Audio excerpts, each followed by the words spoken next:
इसके अंदर में I had the opportunity to engage with honourable prime minister couple of years back, 2 साल पहले, where we met to discuss about tourism and travel के अंदर में क्या opportunities हो सकती हैं.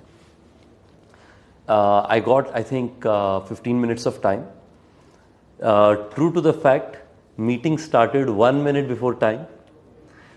Meeting went a few minutes ahead, but that 15 to 20 minutes was undivided discussion on travel and tourism. It felt to me as the Prime Minister understands and thinks about travel and tourism only, even though I know that he has probably 1,000 other things to deal with. So, very deep ability to have attention and not just macro conversation, right? Generally, आपको लगेगा कि if he is the Prime Minister of the world's second biggest country and the world's largest democracy, he would only be thinking 30,000 feet above.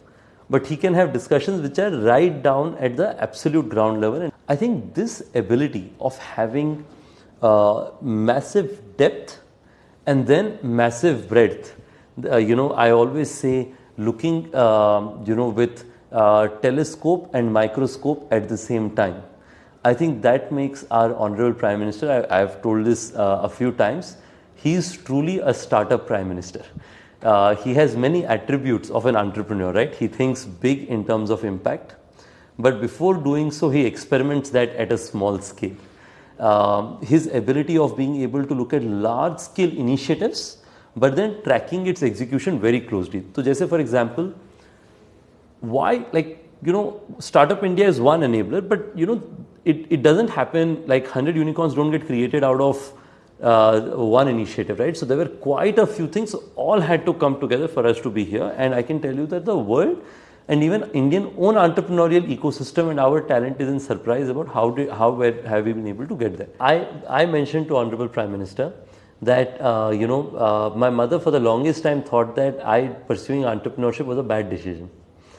And it was probably because some of my friends convinced me to do entrepreneurship, which is probably not the right thing to do. My elder 3 siblings are engineers, business school. I have 3 elder siblings. I'm the youngest of the lot. So my parents always thought I was a black sheep anyway. But the first time when the Prime Minister talked about me in Startup India, I think my mom sent me a message, you must be doing something right, of course in Hindi. So I was telling our Honorable Prime Minister that while there are many professional growth that startups in India have benefited by his policies, but I have personally also benefited because my mom is now okay with me to pursue entrepreneurship and not troubled about it.